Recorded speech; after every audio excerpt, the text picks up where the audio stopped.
Seventh house तक आज करेंगे। तो जुपिटर अगर सेवेंथ हाउस में है तो उसको बोला गया है गृहस्थ में फंसा हुआ साधु। ऐसा व्यक्ति का पत्नी के कमाई से घर चलेगा, यानी पत्नी का कमाई ज्यादा होगा पति से। व्यक्ति के लिए दहेज शुभ है।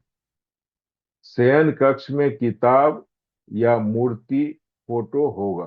भगवान जी का फोटो भी रहेगा शयन कक्ष में। शादी के लिए भाग्योदय होगा शादी के बाद।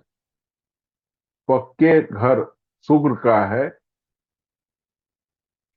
शुक्र बेडरूम को रिप्रेजेंट करता है और बृहस्पति मंदिर को और मूर्ति को। ठीक, इसलिए बोला जाता है जो बेडरूम में बृहस्पति है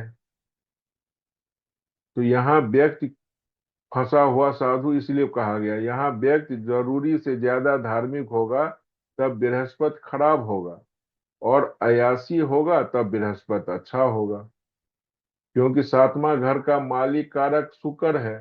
तो जुपिटर अगर यहाँ आया है तो जुपिटर को शुक्र को सलामी ठोकना है, मतलब शुक्र के हिसाब से चलना है। तो शुक्र जो है सो ऐसो आराम है, भौतिक सुख, तो इसलिए अयासी करेगा तो जुपिटर अच्छा होगा। व्यक्ति को अपना वस्त्र दान नहीं करना चाहिए क्योंकि वस्त्र शुक्र है।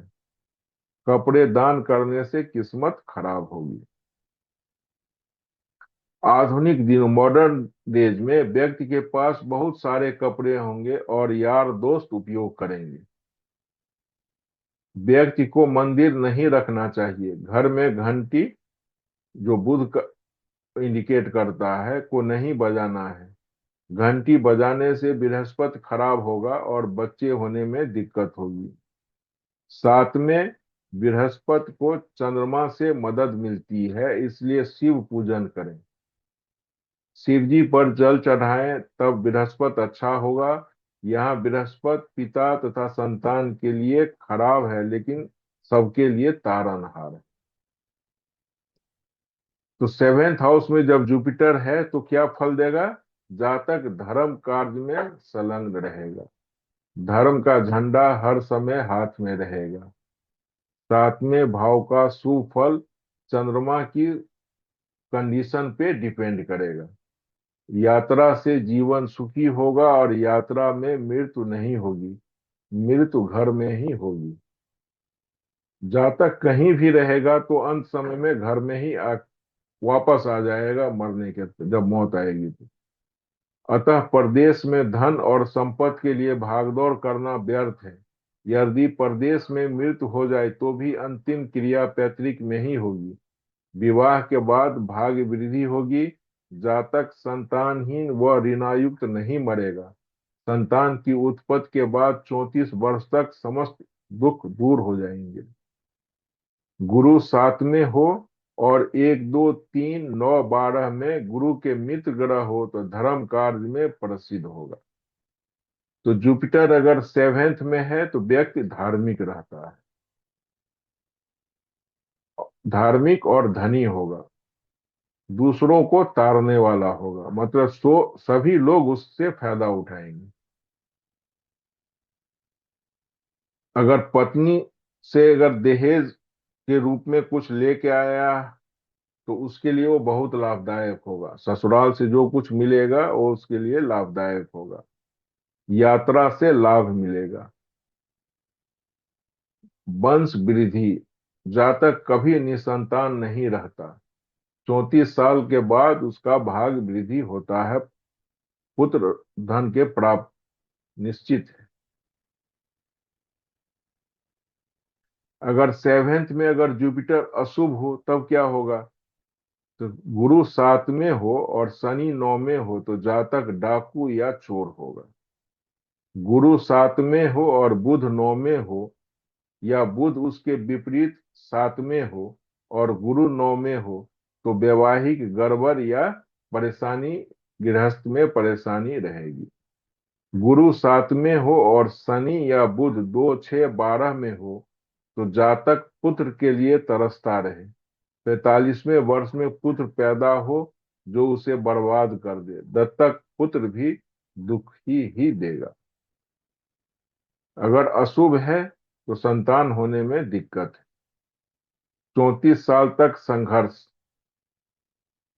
कई बार 34 साल की उम्र तक जातक को धन, नर औलाद और मानसिक शांति के लिए मंदिर में लगी आग की तरह भटकना पड़ता है।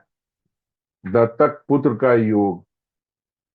गुरु मंदा हो तो जातक को स्वयं की संतान के बजाय बच्चा गोद लेना पड़ सकता है। मेहनत की शर्त। यदि खाना नंबर 1 और 2 खाली हो तो जातक लखपति होते हुए भी तभी खा पाएगा जब वह मेहनत करेगा, उसे मुफ्त की रोटी नसीब नहीं होती है। और राज दरबार में अपमान। पहचान क्या है? तो बालों की स्थिति। जातक के सिर के बाल बहुत कम होते हैं या बहुत जल्दी झड़ने शुरू हो जाते हैं तो मतलब जुपिटर खराब है 7th में। घर का सामान। घर में तराजू, तौलने वाले बट्टे, रस्सियां या पुराना टूटा हुआ छाता हो तो समझ लीजिए जुपिटर खराब है। अब गुड कॉम्बिनेशन क्या है 7th हाउस में जुपिटर का? जुपिटर 7th हो, शनि 7 या 9th हो तो यह मत्स्य रेखा का योग बनता है, जिसे जातक के पास बड़ा परिवार और अपार धन होगा। जुपिटर 7 और सन अगर 1 में हो तो ये अच्छा कॉम्बिनेशन है। जातक ज्योतिष विद्या का भी अच्छा जानकार और भविष्यवक्ता होता है। अब यहाँ पे जो मत्स्य रेखा है वो क्या है? तो फिश। तो हाथ में अगर मछली का चिन्ह है तो ये इसको अच्छा शुभ माना जाता है तो बता इंडिकेट करता है अचानक धन लाभ, भाग्य का साथ, समाज में सम्मान, जीवन में उन्नति। अब 7th हाउस में अगर खराब फल मिल रहा है तो क्या करना है? घर में मंदिर नहीं बनाना है, मून का सपोर्ट लेना है, पीली वस्तुओं मतलब येलो कलर का रुमाल हमेशा अपने पास रखें। परहेज क्या करना है? जवानी में औलाद की अनदेखी करके केवल ज्ञान के पीछे न भागे, वरना बुढ़ापा कष्टकारी होगा। अब 7th हाउस में जुपिटर हो, अब किसी का भी कुंडली में आप 7th में जुपिटर देख लीजिए, आप उसको बोल सकते हैं ये जो जातक के पिता और भाई से संबंध अच्छे नहीं रहे, चाहे वह कितना भी सेवा कर ले दोनों का सहयोग नहीं मिलेगा। ये आप जिस किसी के भी कुंडली में 7th में देखिए ये बोल सकते हैं। ऐसे जातक की किस्मत विवाह के बाद ही चमकती है। यदि वह पत्नी की सलाह लेकर चले तभी सभी सफलता प्राप्त होगी। जातक को कपड़ों का दान नहीं करना है।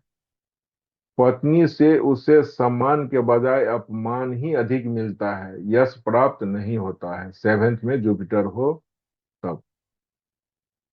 जातक को व्यवहारिक प्रैक्टिकल होना चाहिए और खुशामद करने वालों से बचना चाहिए, क्योंकि इससे हानि ही होगी, गारंटेड है।